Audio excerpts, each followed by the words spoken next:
We begin our journey to the past in France around the 18th century. The people of France are split into three social classes called estates.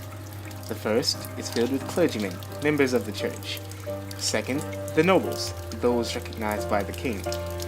Now the third estate is broken into two distinct groups. The first group is full of doctors and lawyers and bankers. They are considered the bourgeoisie.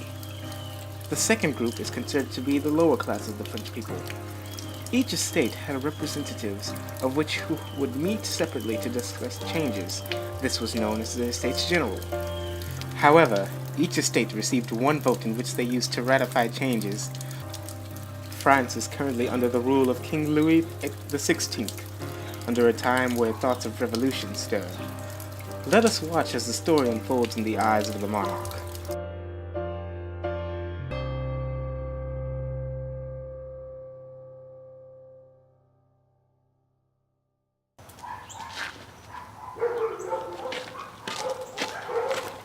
My lord? Ah! Has a month passed already? Yes, sire. Here are the collections for April. What is this? That is this month's collection, sire. This feels like about 3 pounds. How am I supposed to arm, feed, and recruit with 3 pounds? I do not know. Silence! Call for the banks to lend us more money. I have already asked. They have declined my request, saying you have yet to pay the debts of your family. What would you advise me to do, official? Ah, my lord, I have already called for a financial advisor. It is an honor, my lord. Yes, yes. Let's get to it. Yes, my lord. I wish to consider a tax upon the nobles and the clergy. Excuse me, you consider what? A taxation of the church and the nobles, my lord. It would increase overall revenue in your hands, my lord. Indeed. Call for a meeting of the church, the nobles, the town's representatives, the traditional way, of course. Yes, my lord.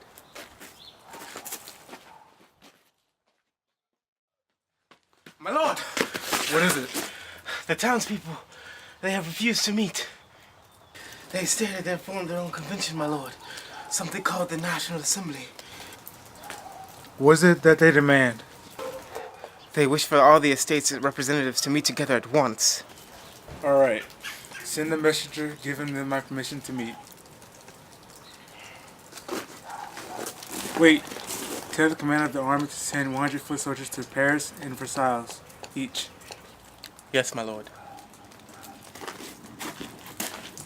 As for you, I blame you for this. Guards!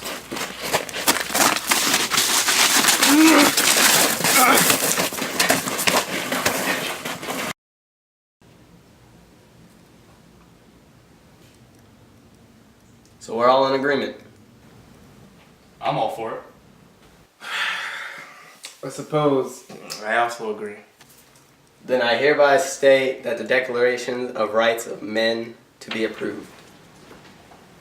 I feel there's one thing that we should settle before we release this to the public. And what's that?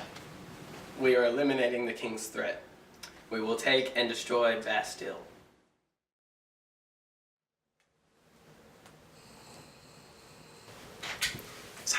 Sire. What? Why have you woken me? Bastille prison has fallen to rioters. What? Is this a rebellion? No, sire. I'm afraid this is a revolution. And so, as the years passed, the National Assembly took the liberty of abolishing the monarch in France. In 1791, France had officially written a constitution for itself, consisting of executive, legislative, and judicial branches. King Louis XVI was imprisoned for attempts to escape from France and supposedly plotting the downfall of the revolution. However, the new Legislative Assembly did not last as long as it was projected to. During that year, France experienced war threats from Austria, of who was allied with Prussia.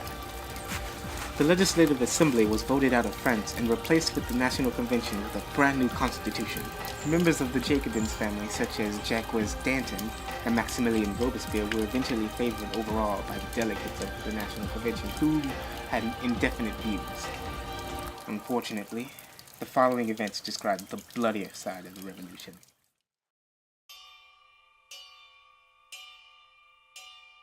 You got this! I'm the king! It's a hide from the king!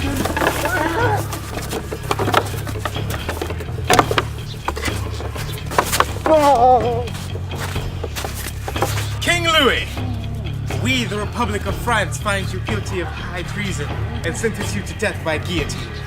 Have you any last words? I did not think so.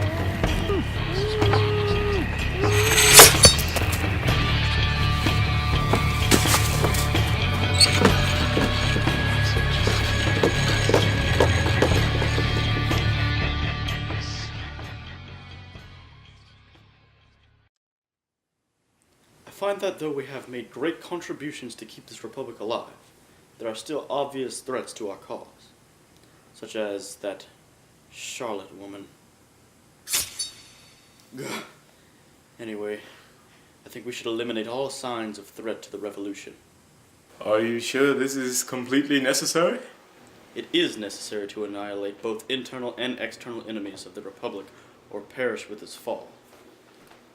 Now, are you with us or against us? Guilty. Guilty. Guilty.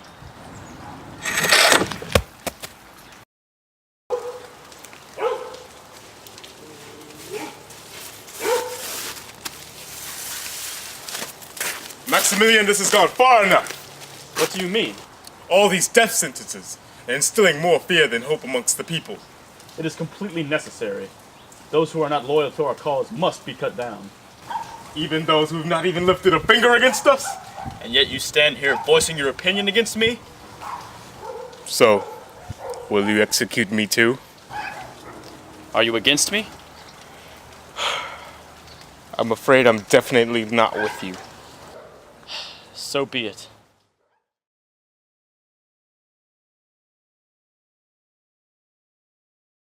Here, here, and here. Yes, these points will lead us to victory.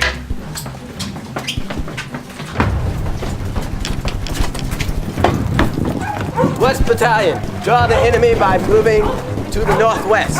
East Battalion, prepare a surprise attack while the west advances. Charge!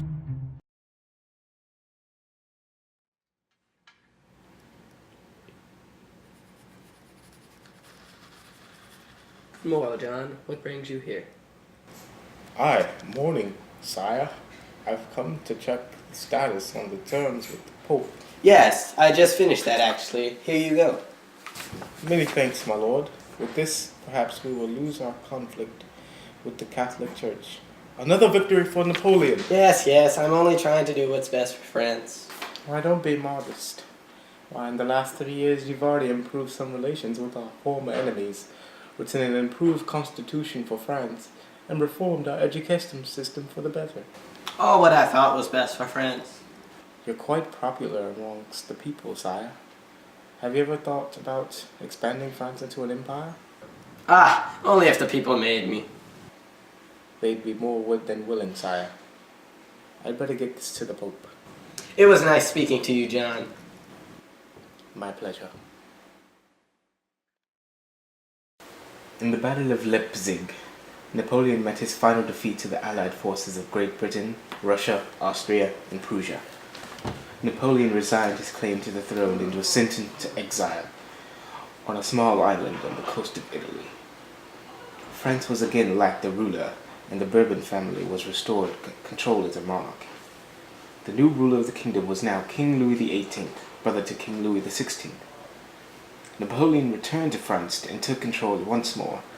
Afraid that he would try to expand again, the Allied forces joined once more and fought Napoleon and his men at Waterloo.